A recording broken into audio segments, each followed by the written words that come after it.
السلام عليكم ورحمة الله وبركاته. أهلا بيكم معايا في فيديو جديد من وي. فيديو النهاردة إن شاء الله هشرح فيه معاكم طريقة عمل وحدة سداسية سهلة وبسيطة لكن جميلة في نفس الوقت لتقويم مفرش سرير أو بطانية بيبي أو شال مستطيل. أتمنى تكون سهلة وبسيطة عليكم وكمان تنول إعجابكم. فضلا ليس أمرا، ما تنسوش إذا عجبكم الفيديو تدعموني بلايك وشير وسبسكرايب. وحدتنا النهاردة بتتكون من 5 ألوان، أو مفرشنا كله بيتكون من 5 ألوان، وكمان الوحدة بتتكون من 5 سطور: 1 2 3 4 5. السطر الأخير أو اللون الأخير هو بيكون العامل المشترك الوحيد اللي بيكون معايا في المفرش كله أو في البطانية كلها أو في الشال كله. يعني ممكن تغيري في الألوان الداخلية كلها، لكن السطر الأخير بتفضلي تشتغلي بلون واحد. وبرضك ممكن تثبتي على الألوان الأربعة في الداخل، لكن برضك هنثبت على السطر الأخير بلون واحد بحيث نجمع المفرش أو القطعة كلها اللي بتشتغليها بنفس اللون. طريقة التشبيك هتكون باستخدام غرزة الحشو، هنشرحها مع بعض النهاردة بعد ما نخلص وحدتنا بإذن الله. هنشتغل بخيط صوف متوسط السمك زي ما احنا شايفين، ده سمك الخيط، مع إبرة رقم 3.5 ملم. أتمنى بس تكون واضحة وباينة في الكاميرا. بنسيب مسافة من الخيط ونبتدي نكون دائرة مكونة من 4 سلسلة. بسم الله الرحمن الرحيم. بسيب مسافة من الخيط والف الخيط حلقة على الهواء، بدخل داخل الحلقة ألف الخيط وأخرج منها. طرف الخيط بشده بقى في العقدة البداية. في البداية عشان أكون سلاسل بيكون عندي على الإبرة حلقة، بلف الخيط وأخرج منهم. بسم الله، 1 2 3 4. أو تستخدمي الدائرة السحرية أو الدائرة البديلة للسحرية، دائرة السلسلتين. بسيب 1 2 3 سلاسل من الأربعة اللي ارتفعناهم، واروح لأول سلسلة اشتغلتها في الحلقة الأمامية، بدخل وبضيف معايا كمان خيط البداية على الإبرة وبسحب الخيط واخرج من كل الحلقات دي بغرزة منزلقة. هبتدي ارتفاع سلسلتين وبعتبرهم بس مجرد سلاسل ارتفاع فقط لا غير. داخل الدائرة اللي كوناها بشتغل 6 غرزة كلاستر، كل غرزة مكونة من 3 عمود بلفة، وبعد كل غرزة بشتغل سلسلتين. ازاي بنشتغل غرزة الكلاستر؟ وطبعا غرزة الكلاستر ممكن تكونيها من 4 أو 5 عمود أو 2 عمود زي ما انت حابة. بيكون عندي على الإبرة حلقة، بلف لفة واحدة بقوا حلقتين، بدخل فراغي داخل الدائرة، هسحب الخيط وهخرج معايا كده على الإبرة 1 2 3. هلف الخيط واخرج من حلقتين 1 2، والحلقة الأخيرة من العمود هخليها معايا على الإبرة. العمود رقم 2 بلف الخيط وادخل في نفس الفراغ، أسحب الخيط وأخرج، ألف الخيط وأخرج من حلقتين، واخلي الحلقة الأخيرة العمود رقم 3، بلف الخيط وبدخل فراغي، أسحب الخيط وأخرج، ألف الخيط وأخرج من الحلقتين اللي طلعوا معايا زي ما احنا شايفين. بخلي الحلقة الأخيرة معايا على الإبرة. أصبح معايا الحلقة الأساسية اللي بتكون دايما معايا على الإبرة، و3 حلقات اللي هم بتوع الأعمدة التلاتة اللي اشتغلناهم لغاية نصهم. في الحالة دي هلف الخيط وأخرج من 3 حلقات، 1 2 3. طلعت معايا حلقة والحلقة الأساسية بقوا 2 كده. هلف الخيط وأخرج منهم. بعد ما خلصت غرزة الكلاستر باخد سلسلتين مسافة. بسم الله، 1 2. وارجع تاني اكون 5 غرزة كلاستر زي اللي كوناها دي بالظبط لغاية ما اوصل لنهاية السطر. وبعد كل غرزة كلاستر واللي بعدها باخد سلسلتين: 1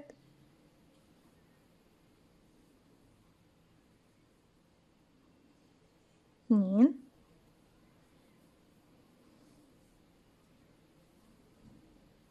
3. اصبح معايا 4 حلقات، 3 حلقات للاعمدة التلاتة اللي اشتغلناهم لغاية نصهم، والحلقة الاساسية هلف الخيط واخرج من 3، اتبقوا 2 هلف الخيط واخرج منهم. سلسلتين مسافة، 1 2، وبكرر لغاية ما بيكون معايا 6 غرزة كلاستر: 1 2 3 4 5 6. ما بين كل غرزة غرزة باخد سلسلتين مسافة. في نهاية السطر زي ما احنا شايفين بنكون كونا 1 2 3 4 5 6. في آخر غرزة اشتغلتها أو أول غرزة عفوا اشتغلتها، ببتدي أروح لأول غرزة وبدخل أقفل بغرزة منزلقة زي ما احنا شايفين. ده بيكون تكوين السطر الأول بالنسبة لي. وزي ما قلت لكم الدائرة تقدروا تستبدلوها بدائرة سحرية أو دائرة السلسلتين البديلة للسحرية لو حابين إن منتصف الدائرة يكون يعني أضيق من كده. هبتدي امشي بمنزلقة لغاية السلسلتين، بس قبل طبعا ما امشي بمنزلقة هبتدي اغير اللون. هسيب مسافة من الخيط والف الخيط حلقة على الهواء، اقفل عقدة بداية، ابتدي اسحب الحلقة الجديدة من تحت الحلقة الموجودة عندي على الابرة. هسحب اطراف الخيوط معايا في خلف الشغل وابتدي اخفيها معايا واشتغل عليها. همشي بقى بمنزلقة لغاية السلسلتين سليب ستيتش زي ما احنا شايفين، سلسلتين ارتفاع، 1 2. وبس بعتبرهم مجرد سلاسل ارتفاع. ابتدي داخل الفراغ اللي فيه سلسلتين اشتغل 2 غرزة كلاستر. السطر التاني بيتكون من 2 كلاستر سلسلتين، 2 كلاستر سلسلتين، 2 كلاستر سلسلتين. وطبعا ما ننساش ان ما بين كل كلاستر وكلاستر في داخل الاتنين اللي هم طبعا في كل فراغ بيكون عندي سلسلتين. يعني نقدر نقول ان السطر ده عندي بيكون كلاستر سلسلتين كلاستر سلسلتين كلاستر سلسلتين، لكن كل اتنين بيكونوا داخل سلسلتين موجودين عندي من تحت. هنفهم دلوقتي عملي اكتر ما انا بشرح نظري. الفراغ هشتغل فيه 2 كلاستر، ما بين كل واحدة وواحدة بيكون معايا 2 سلسلة مسافة. هبتدي اشتغل اول كلاستر، بسم الله، 1 2 3 عمود لغاية نصهم، هلف الخيط واخرج عفوا من 3 حلقات، ارجع الف الخيط واخرج من حلقتين. علشان اشتغل في نفس الفراغ هو عند السلسلتين كمان كلاستر هاخد سلسلتين مسافة، 1 2. وكمان مرة في نفس الفراغ هو بشتغل كلاستر مكونة من 3 عمود بلفة، 1 2 3. معايا 4 حلقات، الف الخيط واخرج من 3، اتبقوا 2 الف الخيط واخرج منهم. طيب انا داخل السلسلتين اشتغلت 2 كلاستر. اتفقت معاكم ان بعد ما اشتغل في كل فراغ 2 كلاستر باخد من فوق سلسلتين مسافة، 1 2. يعني برضك زي ما قلت لكم انا بشتغل في كل سلسلتين 2 كلاستر ما بينهم سلسلتين، لكن في كل مكان بروح اشتغله بعد كل غرزة بشتغلها باخد سلسلتين مسافة من فوق. من تحت بشتغل في فراغ واحد، لكن من فوق بشتغل سلسلتين مسافة ما بين كل فراغ وفراغ. هبتدي اروح للسلسلتين بعد ما اخدت سلسلتين فوق، اشتغل 2 كلاستر ما بينهم سلسلتين، 1 2 3. واخلص غرزة الكلاستر اخد سلسلتين، 1 2.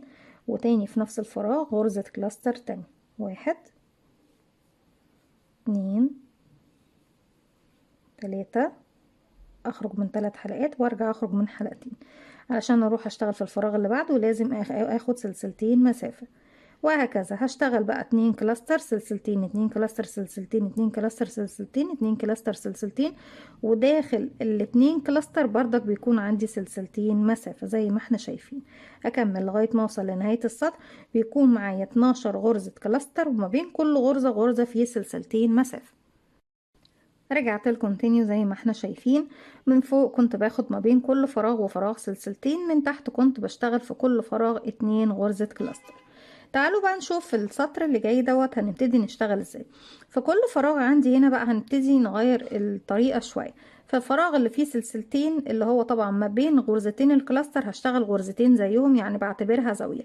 يعني هشتغل كلاستر سلسلتين كلاستر في نفس الفراغ. اما في الفراغ اللي بعده ببتدي من فوق طبعا اخد ما بين كل غرزة وغرزة سلسلتين، ودي هتكون حاجة ثابتة معايا على مسافة الراوند كله. اما داخل الفراغات اللي تحت، الفراغ اللي فيه غرزتين كلاستر بشتغل زيهم غرزتين كلاستر. الفراغ اللي فيه سلسلتين بس يعني مفهومش غرز كلاستر خالص بشتغل فيه غرزة كلاستر واحدة. معنى اني هشتغل 2 كلاستر، 1 2 1 2 1 2 1 وهكذا لغاية ما بوصل لنهاية السطر. وارجع تاني واقول لكم ان دايما ما بين كل غرزة وغرزة من فوق باخد سلسلتين مسافة.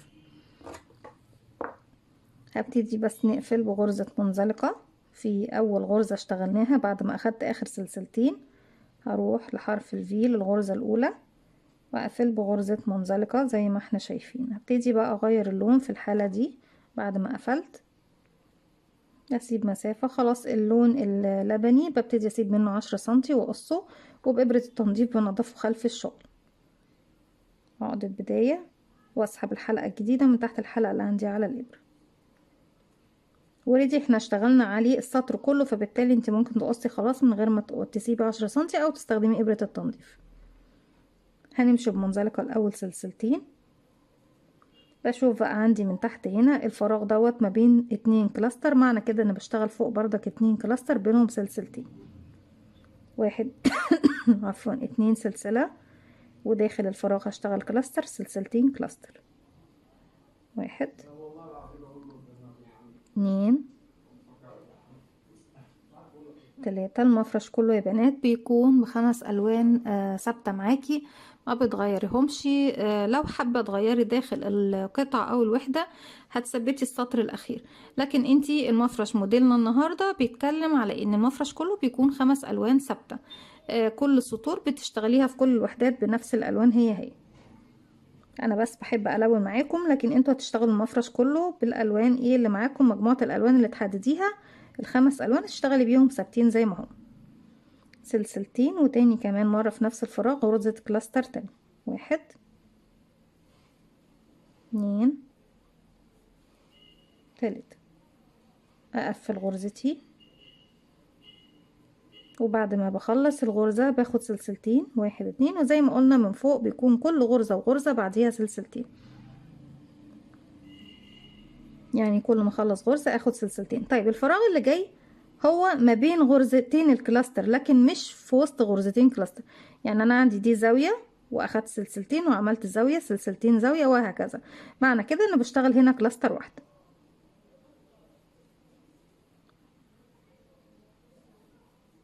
2 3. وبقفل غرزتي، اخرج من 3 حلقات وارجع اخرج من حلقتين، سلسلتين ثابتين ما بين كل غرزة وغرزة من فوق. الفراغ اللي جاي هلاقيه زاوية، يعني اشتغلت فيه 2 كلاستر، معنى كده انا بشتغل فيه 2 كلاستر بينهم سلسلتين. 1 2 3. واقفل غرزتي سلسلتين وارجع اشتغل كمان في نفس الفراغ. 1 2 3. وبكده بكون كونت 2 كلاستر ما بينهم سلسلتين سلسلتين، والفراغ اللي جاي فراغ عادي يعني بشتغل فيه كلاستر واحدة.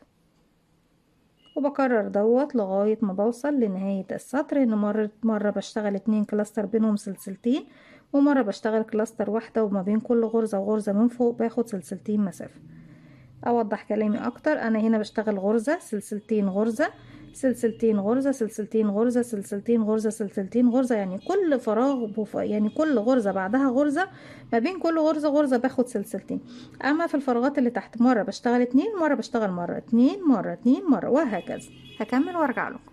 رجعت لكم تاني في نهاية السطر، زي ما احنا شايفين كان معايا 2 1 2 1 وهكذا. السطر اللي جاي بيكون السطر اللي قبل الأخير، بستخدم فيه اللون الأبيض، بشتغل 2 1 1، يعني الفراغات من تحت بشتغل 2 مرة في المكان اللي فيه زاوية، وبعد كده 1 1 2 1 1 2 1 1 وهكذا. من فوق دايما ما بين كل غرزة وغرزة باخد سلسلتين مسافة. هبتدي أقفل بمنزلقة فوق أول غرزة اشتغلناها، وبغير اللون الجديد.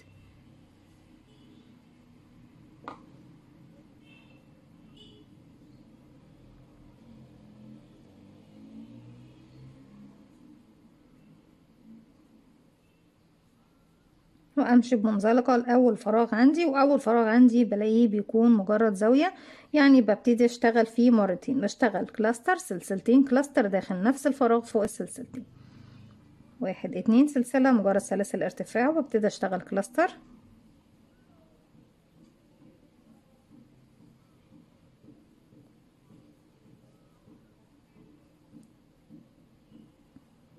اخد سلسلتين 1 2، وتاني مرة في نفس الفراغ لانها زاوية بكون كمان كلاستر تاني.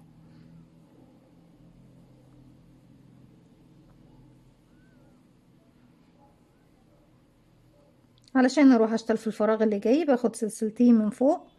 الفراغ اللي جاي بيكون فراغ عادي، يعني معنى كده انا بشتغل فيه كلاستر مرة واحدة بس فوق السلسلتين.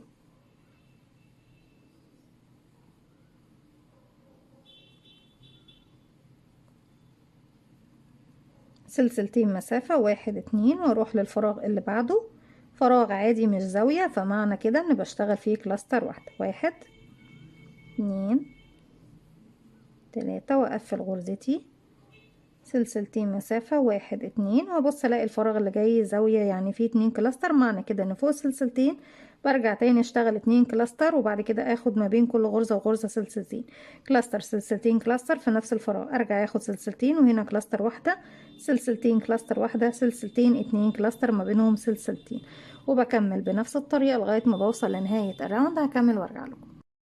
رجعت لكم تاني في بداية السطر الجديد بعد ما غيرت اللون للون الأخير. طبعا بالنسبة للسطر الأخير هبتدي ومشيت بمنزلقة لغاية الفراغ اللي فيه سلسلتين عندي هنا. هبتدي يا بنات أشتغل بطريقة معينة. من فوق ما باخدش سلاسل مسافة ما بين أي غرزة وغرزة غير بس داخل الزاوية. يعني داخل الزاوية اللي فيها 2 كلاستر بشتغل 3 عمود سلسلتين، 3 عمود بلفة، ارجع اشتغل 3 عمود 3 عمود 3 عمود. ده في الفراغات اللي هي كنا بنشتغل فيها فراغات عادية. معنى اني بشتغل 2 1 1 1. وطبعا انا بقول 2 يعني 3 عمود سلسلتين 3 عمود في نفس الفراغ، وارجع مرة اللي هي 3 عمود، مرة 3 عمود، مرة 3 عمود، وهكذا. 2 1 1 1 2 1 1 1 وهكذا. من فوق ما بناخدش سلاسل، وبكرر تاني باخد بس سلسلتين داخل الزاوية. هرتفع سلسلتين مجرد سلاسل ارتفاع، وابتدي اشتغل 3 عمود، العمود لاخره خالص كده واحد. بكرر تاني ازاي بشتغل العمود. بيكون عندي على الابره حلقه، الف لفه واحده بقى حلقتين، بدخل فراغي، هسحب الخيط وهخرج معايا على الابره 3 حلقات، الف الخيط واخرج من 2، اتبقوا 2 هلف الخيط واخرج منه. يعني بكمل العمود لغايه اخره 3 سلسلتين 1 2. وده المكان الوحيد اللي باخد فيه سلسلتين مسافه هو داخل الزوايا. كمان مره في نفس الفراغ 3 عمود 1 2 3. طيب هناخد مسافة بقى سلاسل ما بين الفراغ ده والفراغ اللي هشتغل فيه؟ لا خلاص مش هاخد داخل الزوايا بس. هروح هنا اشتغل 3 عمود 1 2 3. بردك من فوق مفيش سلاسل، بروح للفراغ اللي بعده 3 عمود 1 2 3. مفيش فراغات سلاسل من فوق، بروح للفراغ اللي بعده مباشرة واشتغل 3 عمود 1 2 3. هنروح بقى هنا للزاوية بشتغل فيها انا عرفت انها زاوية لاني اشتغلت فيها تحت مرتين كلاستر سلسلتين كلاستر. بشتغل فيها زي الزاوية دي اللي اشتغلناها 3 عمود سلسلتين 3 عمود. وبكرر بنفس الطريقة زي ما احنا شايفين. فوق الزوايا بشتغل زوايا، وفوق الفراغ العادي بشتغل مرة واحدة بس، يعني كل مرة فيهم بتكون 3 عمود بلفة. هكمل وارجع لكم. رجعت لكم تاني زي ما احنا شايفين بيكون نهاية السطر بتاعنا وكمان نهاية الوحدة بتاعتنا. وبعد كده بنشوف طريقة التشبيك مع بعض. نقدر نشبك وحدتنا بأكتر من طريقة. ممكن نشبكها بطريقة غرزة الجراني، وطبعا كل طرق التشبيك موجودة عندنا على القناة. كل طريقة ليها فيديو، عندنا أكتر من 10 فيديوهات لطرق التشبيك ما بين الوحدات، سواء مربعة أو سداسية أو أي طبعا خماسية، أي شكل موجود عندنا. وممكن كمان نشبكها بطريقة غرزة المنزلقة، وممكن نشبكها بغرزة الحشو. النهاردة هنشبك بغرزة الحشو، لكن نقدر نشبك بأي طريقة من اللي احنا حابينهم. طريقة الشبكة، طريقة السلسلة، طريقة الخيط والإبرة، يعني تشغلي كل وحداتك، وفي النهاية بالخيط والإبرة بتبتدي تخيطي الوحدات مع بعضها. وحتى كمان طريقة الخيط والإبرة ليها فيديو على القناة، لأن طبعا حتى بطريقة الخيط والإبرة احنا بنمشي على أسلوب معين لازم نتبعه. بدخل بقفل بمنزلقة فوق أول غرزة اشتغلتها، بعد كده بسحب الخيط من الحلقة اللي عندي على الإبرة، بسحب 10 سنتي، وبإبرة التنظيف ببتدي أنظف الوحدات بتاعتي، الخيوط داخل الشغل من خلف الوحدة. لما باجي أشبك بطريقة غرزة الحشو بشبك على وش الشغل، يعني بجيب وش الشغل بالنسبة للوحدتين، الجوانب اللي هبتدي أشبكها مع بعضها. هبتدي أعمل عقدة بداية، يكون معايا على الإبرة حلقة. ابتدي بقى اجيب اول زاوية عندي هنا مع اول زاوية في الخلف، وش الشغل هنا ووش الشغل الناحية التانية، بس المهم ان الوشين ظاهرين عندي. بدخل تحت الزاوية من هنا ومن هنا، اسحب الخيط واخرج. خلي خيط البداية هنا طبعا بسيب منه 10 سنتي في البداية، وعشان ابرة التنظيف في النهاية ابتدي انضف بيها. معايا على الابرة حلقتين، بلف الخيط واخرج من الحلقتين. كده بكون شغلت غرزة حشو. في طريقتين بنشبك بيها بغرزة الحشو.